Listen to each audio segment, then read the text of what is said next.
یسألونک عن الخمر والمیسر، اور یہ پوچھتے ہیں آپ سے شراب اور جوئے کے بارے میں۔ شراب ماء العنب نیئا اذا غلا واشتد، انگور کا پانی جوش آ جائے، جاگ آئے، نشہ پیدا ہو جائے، وہ ہے خمر۔ اور ویسے ہر وہ شربت جس میں نشہ ہو، امام محمد کے قول پر فتویٰ ہے کل مسکر حرام، ہر نشاور چیز حرام ہے، اور حد خمر صرف خمر پر آئے گی، کیونکہ الحدود تندرع بالشبہات والمسألۃ موجودۃ فی المطولات۔ جوا پینترے کے ذریعے پیسے کمانا، جیسے لاٹری، جیسے فال نکالنا، یہ پینترے پانسا بدل کے ادھر سے ادھر کر لیتے۔ قل فیہما اسم کبیر، آپ فرمائیے ان دونوں میں گناہ بڑا ہے، ومنافع للناس، اور فائدے لوگوں کے تھوڑے، واسمہما اکبر من نفعہما، گناہ ان دونوں کا بڑھ کر ہے ان کے فائدوں سے۔ ویسألونک ماذا ينفقون، اور یہ پوچھتے ہیں آپ سے کیا خرچ کرے، قل العفو، آپ فرماتے جو بچ جائے۔ پہلے فرمایا دے تو ماں باپ رشتہ داروں کا، فرمایا کہ بچا ہوا تو دو، جو تیری ضرورت کا نہیں ہے وہ دے دو۔ دو مرحلے ہو گئے، تیسرا مرحلہ آئے گا، لن تنالوا البر حتى تنفقوا مما تحبون، محبوب دے دو۔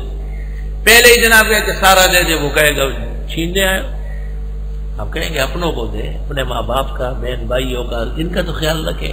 اب جو خرچ کرے گا عادت ہو جائے گی، جب عادت ہوگی ان سے کام، جو ان کے بھی اور آپ کے بھی کام نہیں وہ یہاں لے آنا، واحسنوا وانفقوا کے بعد واحسنوا، تو وہ کہے گا اچھا کیا لیا ہوں، آپ نے کہا بچا ہوا، اب تکڑا ہو گیا، دل میں قوت پیدا ہو گئی، خرچ کرنے کا مزہ آ گیا، اللہ کی مدد قریب سے دیکھ رہا ہے۔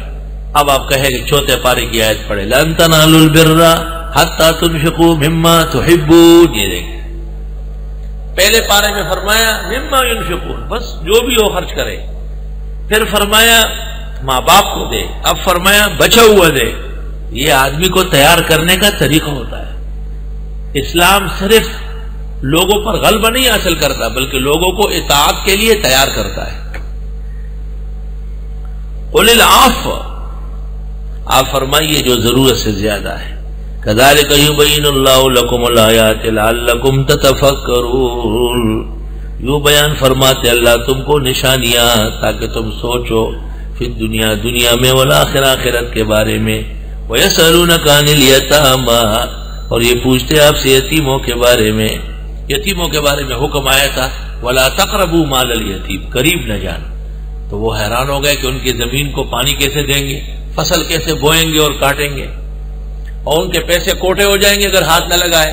جواب قل اصلاح لہم خیر، آپ فرمائیے ان کی اصلاح کرنا بہتر ہے۔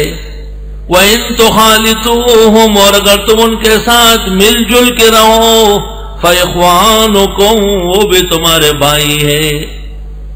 وَاللَّهُ يَعْلَمُ الْمُفْسِدَ مِنَ الْمُصْلِحِ، اور اللہ جانتے ہیں فسادی کو اور خیر خواہ کو۔ وَلَوْ شَاءَ اللَّهُ لَأَعْنَتَكُمْ، اور اللہ اگر چاہتے تو اور پریشان کر دیتے تم کو کہ قریب نہ جانا اور خیال رکھنا۔ ان اللہ عزیز حکیم، بے شک اللہ غالب اور حکمت والے ہیں۔ یتیم کے مال کو لینا، شراب اور جوئے کرنا پینا، یہ زیادہ خطرناک ہے، لیکن اس سے بھی بڑھ کر خطرناک مشرک اور بدعتی کے ساتھ رفیق حیات بننا، کیونکہ عقیدے کو آگ لگ جائے گی۔ وَلَا تَنكِحُوا الْمُشْرِكَاتِ حَتَّى يُؤْمِنُوا، شادیاں نہ کرو مشرک عورتوں سے یہاں تک کہ وہ ایمان لے آئے۔ وَلَأَمَةٌ مُؤْمِنَةٌ، اور یقیناً کمزور مسلمان، غریب اور کنیز مومن، خیر من مشرکہ، 1000 درجے بہتر ہے شرک کرنے والی مالدار حسینہ سے۔ وَلَوْ أَعْجَبَتْكُمْ، اگرچہ وہ تم کو بھلی لگے۔ وَلَا تُنكِحُوا الْمُشْرِكِينَ، اور شادیاں نہ کراؤ مشرکین کے ساتھ۔ حتی یؤمنوا، یہاں تک کہ وہ بھی ایمان لے آئے. ایمان شرط ہے. وَلَعَبْدٌ مُؤْمِنٌ خَيْرٌ مِّن مُشْرِكٍ، اور یقیناً غلام مسلمان بہتر ہے مشرک آزاد سے. وَلَوْ أَعْجَبَكُمْ، اگرچہ وہ مشرک تم کو اچھا لگے، تم کو اچھا برا لگے، یہ قانون نہیں ہے. اسلام کو وہ اچھا نہیں لگتا. اولئک یدعون الی النار، یہ مشرکین دعوت دیتے ہیں دوزخ کی. وہ دوزخ کا نام نہیں لیتے ہیں، جو عقائد و اعمال وہ بتاتے ہیں وہ جہنم لے جانے والے.